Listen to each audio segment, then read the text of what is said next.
1935 চনৰ 30 মাৰ্চত অসমৰ সুযোগ্য সন্তান প্ৰমথেশ বৰুৱাই নিৰ্মাণ কৰি উলিয়াইছিল দেৱদাস আৰু তাৰ 20 দিন পূৰ্বে 10 মাৰ্চত ৰৌনক থিয়েটাৰত মুক্তি লাভ কৰিছিল জয়মতি। হয়তো বহুতে নাজানে, কিন্তু ৰূপকোঁৱৰ জ্যোতিপ্ৰসাদ আগৰৱালা নিৰ্মিত জয়মতি আছিল ভাৰতৰ প্ৰথমখন টকি, য'ত ডাবিং আৰু ৰি-ৰেকৰ্ডিং সংযোজন কৰা হৈছিল, অৰ্থাৎ নিৰ্মাণ আৰু শ্বুটিঙৰ পিছত পুনৰ ডাবিং কৰা হৈছিল। তদুপৰি জয়মতি আছিল ভাৰতীয় ছবি জগতৰ প্ৰথমখন নাৰীকেন্দ্ৰিক ছবি, য'ত এগৰাকী নাৰীক মুখ্য চৰিত্ৰত উপস্থাপন কৰা হৈছিল।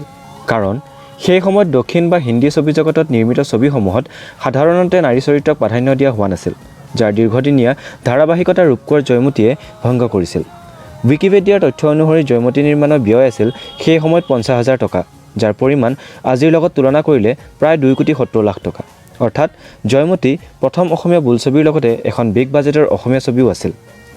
তেজপুৰৰ ভোলাগুৰি চাহ বাগিচাত ছবিখনৰ শ্বুটিং সম্পূৰ্ণ কৰা হৈছিল আৰু সেই সময়ত গুৱাহাটীৰ চিত্ৰবন তেতিয়া এটা ষ্টুডিঅ' নাছিল যদিও অভিনয়ৰ কৰ্মশালাৰ কেন্দ্ৰ হিচাপে চিহ্নিত আছিল। জয়মতীয়ে প্ৰায় 25,000 টকাৰ ব্যৱসায় কৰিবলৈ সক্ষম হৈছিল।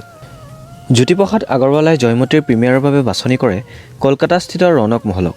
মুক্তিৰ পূৰ্বে 1 মাৰ্চ 1935 চনত এটা শিৰোনামেৰে সৈতে সমগ্ৰ অসমবাসীলৈ তেওঁ এক বাৰ্তা প্ৰেৰণ কৰে, য'ত প্ৰায় 1.5 বছৰজোৰা পৰিক্ৰমা তথা কষ্টসাধ্য প্ৰচেষ্টাৰ অন্তত নিৰ্মিত জয়মতীক আঁকোৱালি ল'বলৈ তেওঁ অনুৰোধ জনায়। পিতৃ মাতৃৰ বিয়োগ, বিভিন্ন অৰ্থনৈতিক সংকট, ব্যক্তিগত জীৱনৰ কণ্টকময় যাত্ৰাৰ মাজেৰে নিৰ্মাণ কৰা জয়মতীক লৈ তেওঁৰ আশা আকাংক্ষাক উল্লেখ কৰি তথা অসমৰ ইতিহাস পটভূমিত নিৰ্মিত অসমৰ প্ৰথমখন ছবিক লৈ অসমবাসী ৰাইজৰ মৰম আৰু স্নেহক সৰুগত কৰি 10 মাৰ্চ 1935 চনত কলিকতাৰ ৰৌনক মহলত জয়মতীয়ে মুক্তি লাভ কৰে। তেওঁ অনুৰোধ বাৰ্তাত ভাৰতৰ প্ৰতিটো চুক তথা প্ৰতিগৰাকী ভাৰতীয় শীৰ্ষক দুষাৰি কথাও সন্নিৱিষ্ট কৰিছিল। ইয়াৰ দ্বাৰা তেওঁ জয়মতীক ভৌগোলিক সীমা পাৰ কৰি এখন সম্পূৰ্ণ ভাৰতীয় ছবি হিচাপে অভিহিত কৰিছিল। 1 মাৰ্চ 1935 চনৰ ছবিখনৰ শুভমুক্তিৰ বাবে ৰসৰাজ লক্ষ্মীনাথ বেজবৰুৱালৈ তেওঁ এখন পত্ৰও লিখিছিল। সেই সময়ত ৰসৰাজ উৰিষ্যাৰ সম্বলপুৰত নিজ বাসগৃহত উপস্থিত আছিল আৰু 10 মাৰ্চ তাৰিখে তেওঁ ৰৌনক মহলত উপস্থিত হয় আৰু ছবিখন শুভমুক্তি কৰে। উল্লেখ্য যে ভাৰতৰ ছবি জগতৰ বিভিন্ন তাৰকাও সেইদিনাখন তাত উপস্থিত আছিল। ইয়াৰ ভিতৰত আছিল প্ৰমথেশ চন্দ্ৰ বৰুৱা, কুন্দনলাল চেহগল, দেৱিকা কুমাৰ বসু, ধীৰেন গাংগুলী, ফণী মজুমদাৰ, পৃথ্বীৰাজ কাপুৰৰ দৰে কিংবদন্তী চিত্ৰ তাৰকা। শুভমুক্তি কৰিয়ে ৰসৰাজে জ্যোতিপ্ৰসাদ সম্পৰ্কে কৈছিল, আজি বৰ মংগলৰ দিন, আজি অসমৰ এটা গৌৰৱৰ দিন। জয়মতী শ্ৰীমান জ্যোতিপ্ৰসাদৰ অপৰিসীম ধৈৰ্য, কষ্ট আৰু অপাৰ ধনব্যয়ৰ ফল। তেওঁ প্ৰকৃততে এগৰাকী শিল্পী। তৰুণ অসমৰ জয়মতী এখন উজ্জ্বল দাপোন। মই আশা কৰোঁ অইন প্ৰদেশৰ লগতে এই প্ৰতিষ্ঠানটোৱে অসমত ভালকৈ শিপাই জকাইচুকীয়া অসম যাতে গোটেই ভাৰততে নিজৰ গৌৰৱ আৰু জাতীয়তা বিলাই ফুৰিবলৈ সক্ষম হয়।